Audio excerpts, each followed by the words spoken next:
What up guys, Luke here.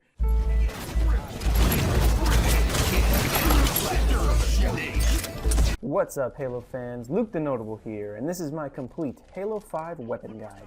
This guide will go over everything you know about all the weapons in Halo 5. Knowing when and how to use the weapons in Halo is one of the most important steps to becoming a great player. This video will show you all the advantages and disadvantages of every weapon in the Halo 5 multiplayer. I want to give a small disclaimer. First off, you could watch this video 1,000 times and you won't get better.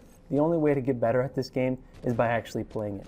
If you just watch this video and think you're going to get better, you're just going to end up flopping around on the ground like some kind of dead body. The assault rifle is the first weapon I'll be talking about. It is a short to medium range weapon that is automatic, generally used by newer players. You can choose to spray and pray, or you can supplement your bullets with a melee. Just a few short bursts with the assault rifle and a melee will award a kill.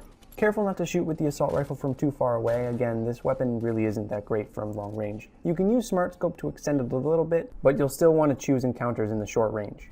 The next weapon I'll be talking about is the battle rifle. This weapon is harder to use than the assault rifle because it requires 4 perfect headshots for a kill. The increase in skill, though, gives a much faster kill. In addition to that, you also have much more range. Higher level players will find a lot more efficiency when using this weapon. The battle rifle is complex and there's tons of tips out there for it. There's just not enough time in this one video to talk about every single battle rifle tip. Fortunately, I've made a couple videos on the subject and you can check them out here. Speed. So, you want to notice that I keep my feet on the ground as long as the elite keeps it. The DMR, or Designated Marksman Rifle, is very similar to the battle rifle. It has a longer range, but does suffer in close range. So if you're going against someone that has a battle rifle, you want to use a Designated Marksman Rifle when you're at longer ranges, but you're easily outclassed by the battle rifle in mid to short range combat. Just know when to use the DMR and when to use the battle rifle. The next weapon I'm going to talk about is the submachine gun, or SMG. And this weapon has a very fast time to kill, but a very short range. You want to make sure you're very close up when you try to kill someone with this. It is paired well with a battle rifle or assault rifle in the secondary slot because you can supplement this weapon's lack of range with another weapon very easily. On most maps, it's always better to have a submachine gun than an assault rifle, so pick it up if you ever see it.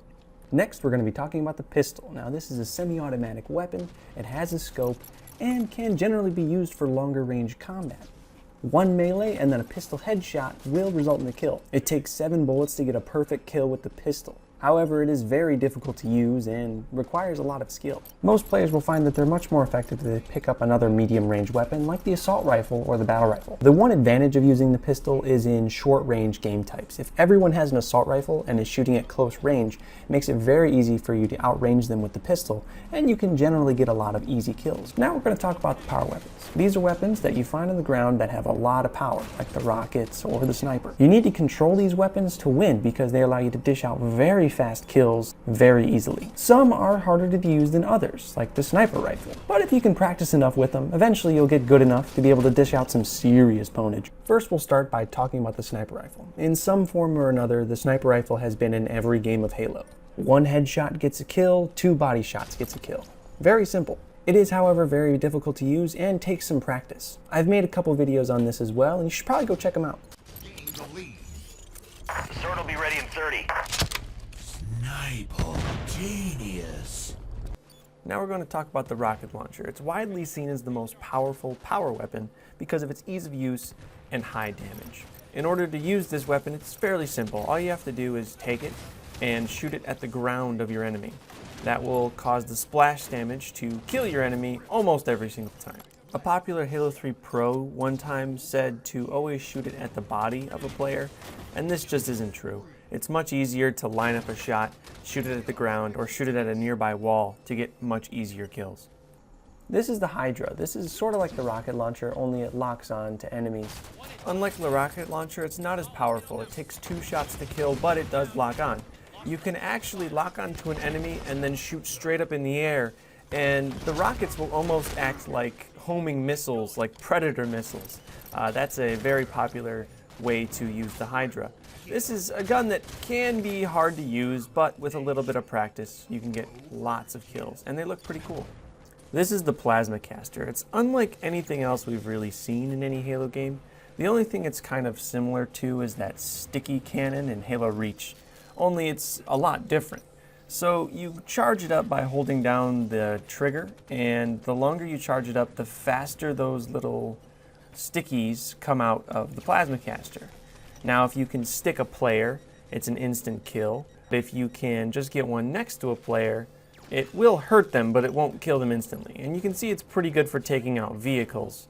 I can see this being used in a lot of different situations. One of the developers at 343 said in a tweet that the plasma caster would likely be the most powerful weapon in Halo 5 Guardians, but we won't know until the game is actually released. This is the Saw. It's making a return into Halo 5. It's probably my favorite power weapon from Halo 4. It's a light machine gun with an extremely high rate of fire and an extremely high damage. You can see how fast it took down that guy's shields. This thing is very good in close range and also extends to medium range, especially with that smart scope. At long range, it can suffer a little bit in the damage department, but that doesn't mean you should leave this thing on the ground. It's incredibly powerful and easy to use, and anyone that holds this is going to get a ton of kills. Now we're going to talk about the Prophet's Bane. The Prophet's Bane is like the energy sword in previous Halo games, so basically it's just one hit to the body is a kill. The difference though is that the Prophet's Bane allows you to run a little bit faster when you have it in your hand. The Prophet's Bane looks a little fatter than the regular energy sword, so it's easy to tell which is which. No one's entirely sure which maps will have an energy sword and which maps will have a Prophet's Bane. Until the game is released, we're not really sure on a lot of things. But you can be sure of one thing, the Prophet's Bane will be the king of close quarters combat. Your Spartan's movement can also be considered a weapon because you have things like the Spartan charge and the ground pound. You'll see in this clip a good use of all those. If you use the Spartan charge, you simply have to be sprinting and hit the melee button. If you hit them from the side or the back, it will get an instant kill. If it's from the front, it will just act like a regular melee. The Spartan charge will allow you to ground pound, as you can see here, and you can get some kills. These are very effective and also look really damn cool. As for Promethean weapons, at this point no one's really positive on which ones will and won't be in the game, but we can pretty much be sure that the bolt shot will be. That's the gun I was just using. It's a Promethean pistol. It can be shot with a little three-shot burst. It also might be able to be charged up like it was in Halo 4, but that could be changed. A lot of people didn't really like the charge up ability. As for the other Promethean weapons, at this point I'm not really sure what ones are going to be in the game, but we'll find out when it's released.